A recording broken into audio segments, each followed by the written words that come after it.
lei que torna obrigatória a igualdade salarial entre homens e mulheres que ocupam os mesmos cargos, a disparidade de remuneração ainda persiste. É o que mostram dados oficiais evidenciando que o preconceito de gênero está enraizado no mercado de trabalho. Esta edição mostra como a discriminação afeta a evolução profissional de mulheres e como as empresas estão se adaptando às novas regras de transparência salarial.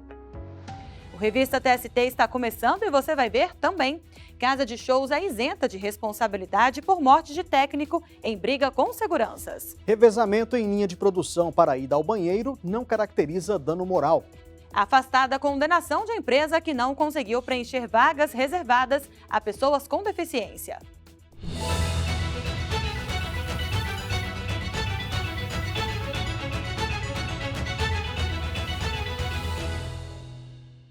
A seção 1 de dissídios individuais do TST manteve decisão que condenou as lojas pernambucanas por contratação irregular de trabalhadores temporários.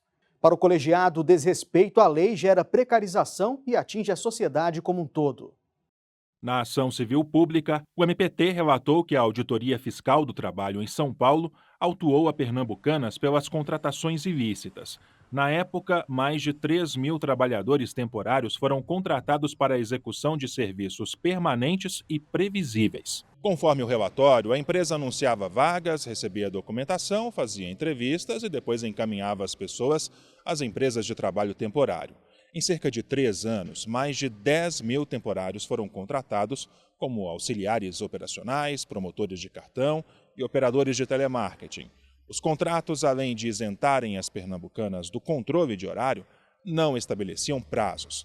O Tribunal Regional do Trabalho da 2ª Região determinou que a empresa registrasse todas as pessoas que prestavam serviços habituais, mas negou a condenação por dano moral coletivo solicitada pelo Ministério Público do Trabalho. No recurso ao TST, o MPT argumentou que a conduta da empresa foi deliberada para obter vantagem indevida. A segunda turma acolheu o argumento. O colegiado entendeu que a desobediência à legislação trabalhista afetou a sociedade, em razão da precarização das relações de trabalho. A turma lembrou que a medida causou prejuízo aos trabalhadores, lesados no valor das verbas rescisórias e no cumprimento de outros direitos. Com isso, foi fixada a indenização de R$100 mil por dano moral coletivo. A Pernambucanas recorreu à seção 1 de dissídios individuais. Alegou que a segunda turma teria reexaminado fatos e provas para condená-la, o que contraria a súmula 126 do TST. Mas, segundo o relator, ministro Evandro Valadão, o colegiado deu um novo enquadramento jurídico aos fatos registrados pelo TRT. Por unanimidade, os integrantes da seção 1 de dissídios individuais concluíram que a desobediência do empregador à legislação trabalhista atinge a sociedade como um todo. Dessa forma, não houve nova análise do conjunto probatório dos autos. O TST quer ouvir a sociedade sobre a competência da Justiça do Trabalho para decidir em casos envolvendo a liberação do FGTS. O tema vai ser julgado pela Corte em incidente de recurso repetitivo. A decisão do Tribunal Superior do Trabalho vai servir de base para todos os julgamentos sobre o mesmo assunto. O prazo para contribuir com os debates vai até 7 de abril. Depois do intervalo, a lei é clara. Empresas com 100 ou mais empregados devem reservar parte das contratações para pessoas com deficiência. O descumprimento da norma pode gerar indenização na Justiça. Mas e quando a empresa tenta contratar e não consegue encontrar pessoas com deficiência interessadas em ocupar os postos de trabalho? Já já a gente te mostra como o TST tem decidido sobre o assunto.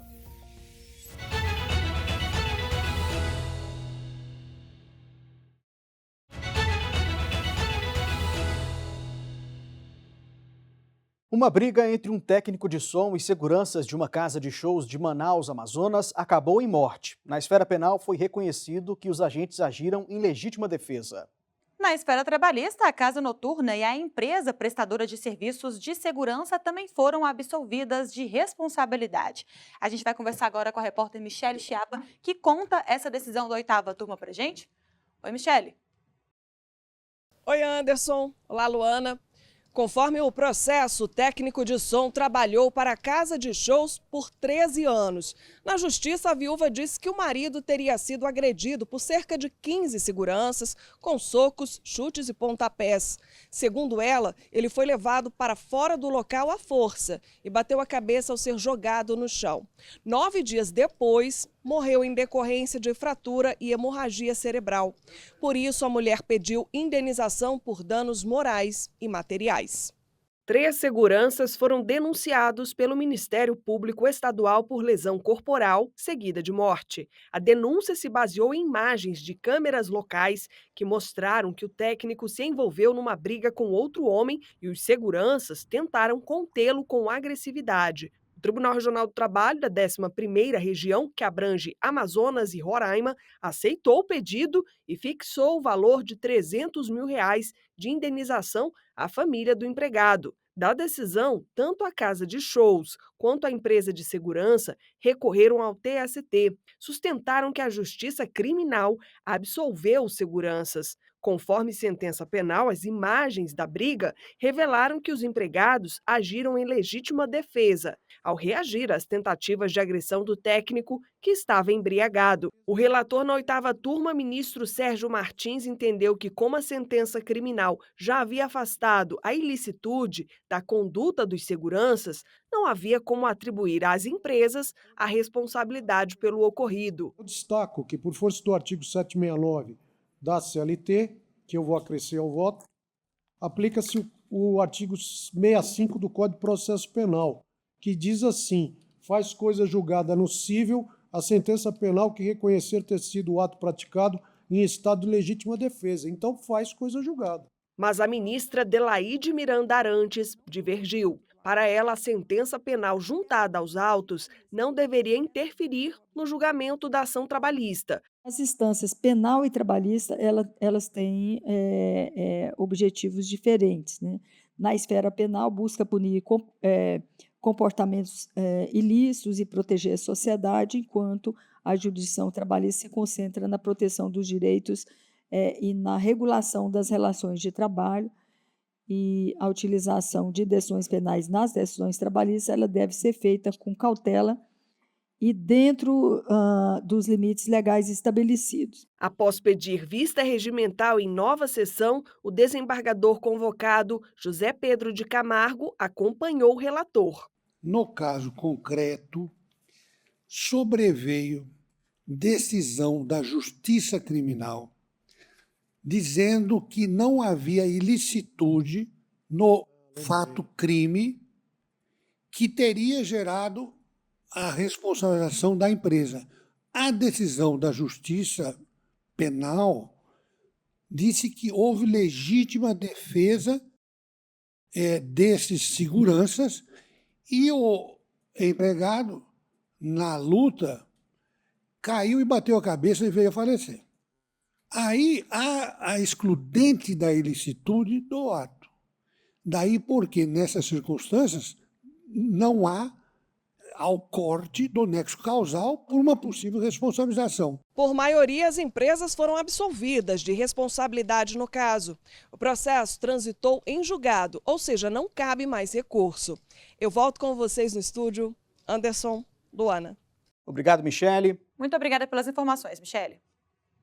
Agora o assunto é contratação de pessoas com deficiência. Uma empresa de teleatendimento de Campina Grande, na Paraíba, teve condenação por dano moral coletivo afastada pela 6ª turma. A companhia não conseguiu cumprir o preenchimento da cota de vagas prevista em lei para a contratação de PCDs. Exatamente, Luana. Na decisão, os ministros levaram em conta as medidas tomadas para tentar se adequar à reserva legal. E quem traz os detalhes desse caso para a gente é o repórter Rossini Gomes, que vai explicar que a empresa conseguiu afastar a indenização, mas ainda precisa adotar ações de inclusão, não é isso, Rossini? Isso, Anderson, exatamente isso. Olá para você, olá para a Luana. Os ministros da 6ª turma determinaram a manutenção da cota e a continuidade dos esforços para a contratação de pessoas com deficiência. Esse caso começou quando o Ministério Público do Trabalho constatou a irregularidade. 4 anos depois, em uma nova fiscalização, o MPT percebeu que o problema permanecia. O quadro de pessoas com deficiência ou reabilitadas pela Previdência Social deveria ser formado por 195 empregados, mas só havia 14. O cálculo é feito com base na Lei 8.213, de 1991, que estabelece que instituições com mais de 1.000 empregados devem reservar 5% dos cargos para esses trabalhadores. Ao avaliar o caso, o juízo de primeiro grau negou o pedido de condenação por danos morais coletivos, mas exigiu o cumprimento da cota. O Tribunal Regional do Trabalho da 13ª Região, na Paraíba, manteve a sentença, mas retirou a ordem de cumprir o preenchimento obrigatório das vagas. Segundo o TRT paraibano, a empresa comprovou que publicou anúncios em jornais e divulgou vagas na internet durante anos. Além disso, promoveu campanhas de admissão de pessoas com deficiência e firmou convênio com uma entidade de inclusão social para receber indicações para a contratação. O caso chegou ao Tribunal Superior do Trabalho. O relator do recurso de revista do MPT foi o ministro Augusto César. O presidente da sexta turma destacou que, de acordo com o entendimento do TST, não cabe condenar por dano moral coletivo a empresa que comprova esforços para preencher vagas destinadas a pessoas com deficiência, porque não há conduta ilícita. Quando se trata de cumprimento do artigo 93 da Lei 8.213, as tentativas vão ao infinito. Há sempre a possibilidade de novas adaptações razoáveis, de implementação onerosa que seja, de novas tecnologias assistivas para que se tenha o desenho adequado de modo a que o ambiente se adapte a essa necessidade de nele se cumprir o artigo 93. O relator determinou que sejam mantidos os esforços para a contratação de pessoas com deficiência, conforme a reserva legal, sob pena de multa mensal de R$ 5.000. A ministra Kátia Arruda e o ministro Fabrício Gonçalves acompanharam o voto. O Ministério Público do Trabalho entrou com embargos ainda não analisados. Anderson, Luana, é com vocês aí no estúdio. Muito obrigada, Rossini. Obrigado, Rossini, até a próxima. Só para lembrar, as sessões das turmas do TST ocorrem às terças e quartas-feiras. E a transmissão ao vivo pode ser acompanhada pelo canal do Tribunal no YouTube. Em uma linha de produção, fazer revezamento para ir ao banheiro não caracteriza dano moral. Esse foi o entendimento da quarta turma ao rejeitar o recurso de um ex-empregado da fábrica de chocolates Garoto. É isso, o operador pretendia ser indenizado com a alegação de ofensa à dignidade. Mas o colegiado entendeu que não havia proibição de uso do banheiro. O que ocorria era apenas a substituição de trabalhadores para que o serviço não fosse interrompido. O operador de produção contou na ação que as idas ao banheiro ocorriam apenas nos intervalos para alimentação. Por isso, era necessário segurar a urina ou pedir substituição do posto de trabalho. O homem pediu à Justiça Trabalhista a condenação da empregadora ao pagamento de indenização por dano moral. Em defesa, a Garoto explicou que, na regra da empresa, não havia proibição nem restrição de uso do banheiro. Bastava que o trabalhador pedisse substituição momentânea para um colega, já que as máquinas não podem permanecer sozinhas e sem operação. Depoimentos de testemunhas confirmaram essa versão.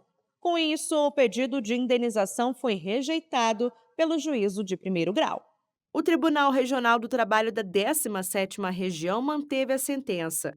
O TRT entendeu que a situação não era ilícita nem anormal, a ponto de comprometer o equilíbrio psicológico do operador de produção. O caso chegou até a quarta turma do Tribunal Superior do Trabalho.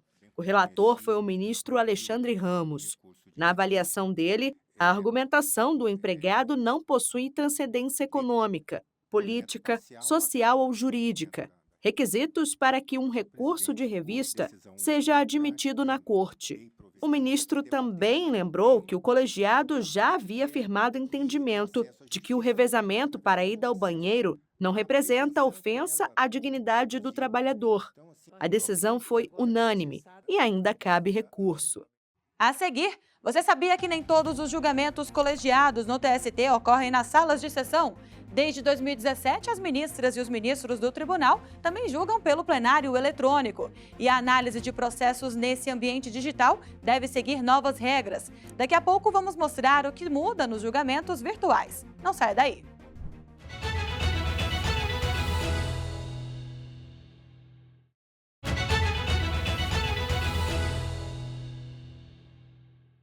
A partir de agora, os julgamentos realizados pelo plenário eletrônico do TST vão seguir novas regras. Essa ferramenta tem ajudado a aumentar a produtividade da corte, porque permite que os processos sejam julgados sem a necessidade de análise ao mesmo tempo e no mesmo lugar. Basta que as ministras e os ministros apresentem os votos, enquanto advogadas e advogados podem enviar sustentação oral por vídeo, entre outras facilidades. E a principal novidade é que os julgamentos pelo plenário eletrônico agora podem ser acompanhados por qualquer pessoa. Com as mudanças, o TST amplia a transparência e segue o padrão definido pelo Conselho Nacional de Justiça. Para acessar em tempo real, é só entrar na página Sessões, sem acento, julgamento.tst.jus.br. E os detalhes das novas regras você acompanha pelo QR Code que aparece aí na sua tela. Já existe na legislação brasileira a determinação de que homens e mulheres que realizam o mesmo trabalho sejam remunerados da mesma forma. Mas na prática não é bem isso que acontece. O último relatório de transparência salarial divulgado no fim do ano passado mostra que 20% das mulheres ainda ganham menos que os homens em empresas com 100 ou mais empregados.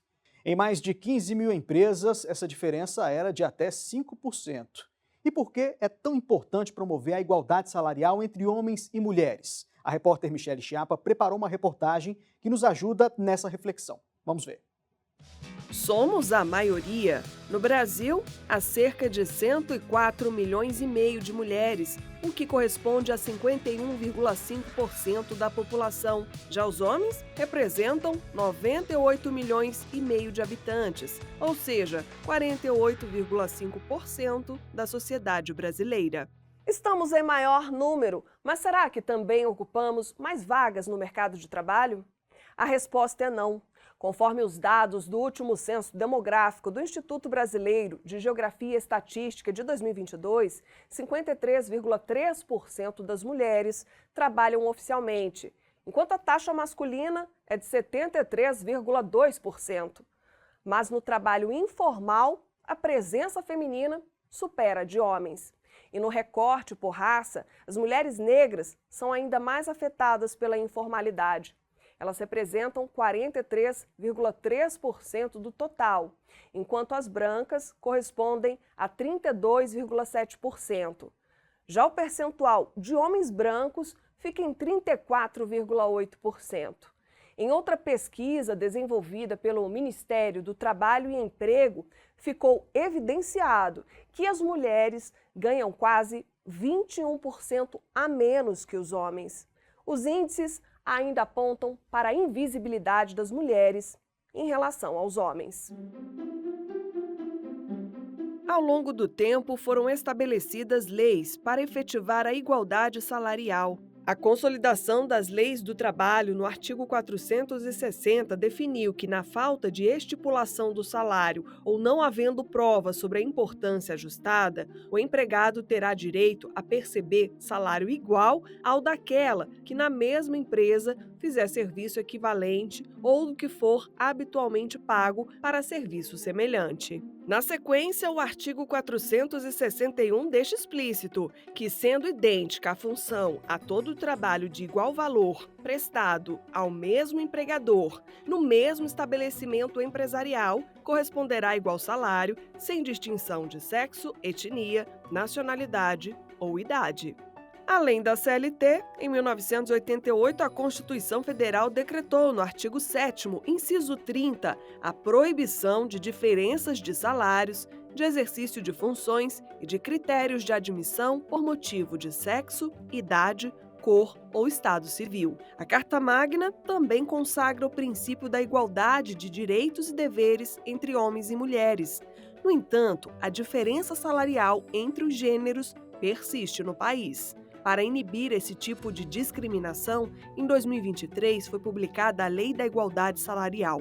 Pela regra, fica determinada a publicação semestral de relatórios de transparência salarial e de critérios remuneratórios pelas empresas com 100 ou mais empregados. Isso serve para identificar e corrigir discrepâncias entre gêneros. O último relatório, divulgado pelo Ministério do Trabalho e Emprego, com dados de mais de 50 mil empresas, mostrou que a média salarial dos homens é de R$ 4.495, enquanto a das mulheres é de aproximadamente R$ 3.565.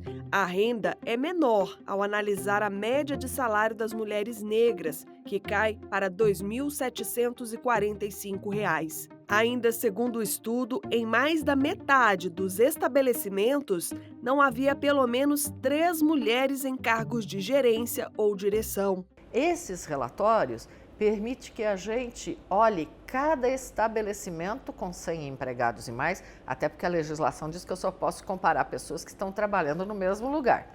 Mas ela permite que a gente veja se as situações têm diversidade, isso significa contratação de mulheres, mulheres em diferentes tipos de situação, mulheres brancas, mulheres negras, mulheres pardas, mulheres indígenas, mulheres chefes de domicílio. Então a gente tenta olhar se esta possibilidade está sendo mantida. Este ano, das mais de 50 mil empresas com 100 ou mais empregados no Brasil, apenas 21 mil enviaram dados sobre critérios remuneratórios e ações para promover diversidade. No caso de descumprimento das determinações legais, está prevista a possibilidade de aplicação de multa de até 3% da folha salarial do empregador, limitada a 100 salários mínimos. O objetivo, segundo o Ministério do Trabalho e Emprego, não é punir, e sim alcançar a igualdade salarial por meio de uma mudança de mentalidade. Esse é um compromisso social que leva algum tempo para amadurecer,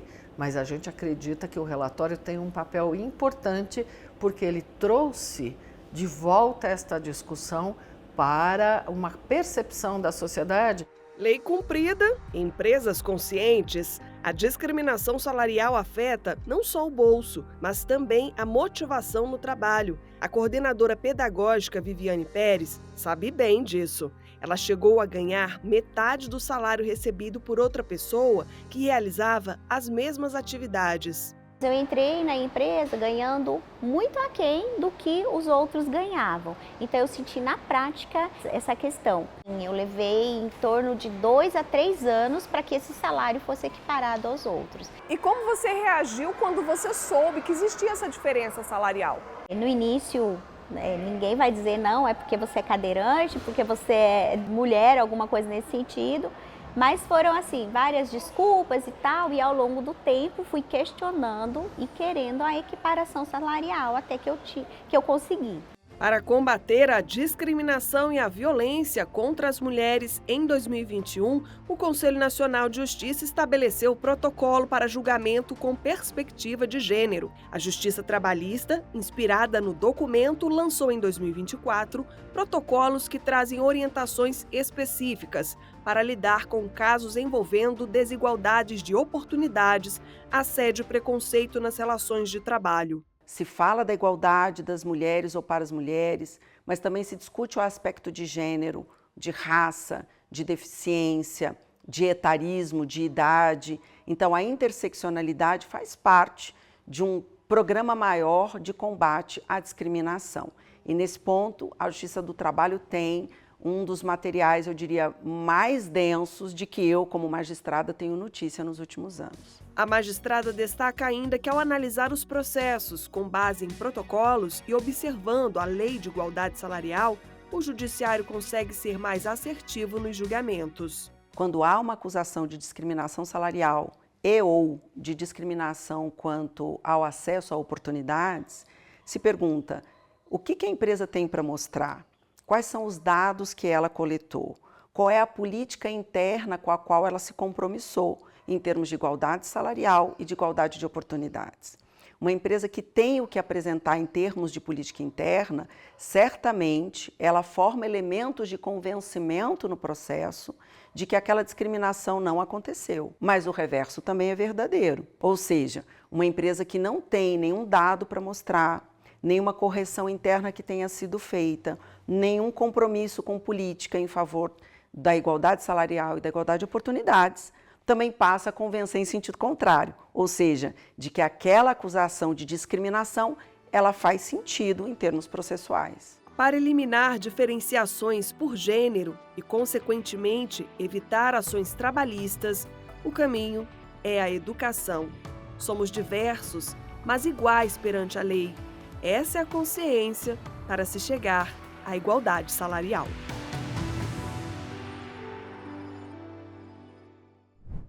E trabalho feminino e a alta gestão é o tema do mês da Biblioteca do TST. A coletânea de artigos e publicações explora assuntos como desigualdade de gênero e discriminação da mulher no trabalho em plataformas digitais. A lista com todo o conteúdo selecionado está no QR Code que aparece na sua tela.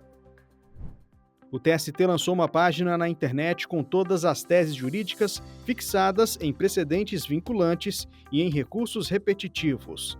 A lista pode ser acessada em tst.jus.br. Essa é mais uma medida da Corte para aumentar a segurança jurídica e a isonomia, com a consolidação de entendimento sobre temas relevantes. A segurança jurídica e redução da litigiosidade foram temas tratados pelo presidente do TST, ministro Aloysio Corrêa da Veiga, com presidentes e corregedores dos Tribunais Regionais do Trabalho. O ministro ressaltou a importância da cooperação dos TRTs na uniformização das decisões da Justiça do Trabalho. Um webinário aprofundou o debate sobre os 21 novos precedentes fixados este ano pelo TST. O encontro virtual foi mediado pela ministra Kátia Arruda, diretora da Escola Nacional de Formação e Aperfeiçoamento de Magistrados do Trabalho. A capacitação contou com detalhamento dos temas feito pelo ministro Cláudio Brandão e pelo desembargador Emanuel Teófilo, do TRT da 7ª Região. O Revista TST de hoje fica por aqui. Muito obrigado pela companhia. Para continuar por dentro das notícias do TST, siga as nossas redes sociais. A gente espera na semana que vem. Até lá!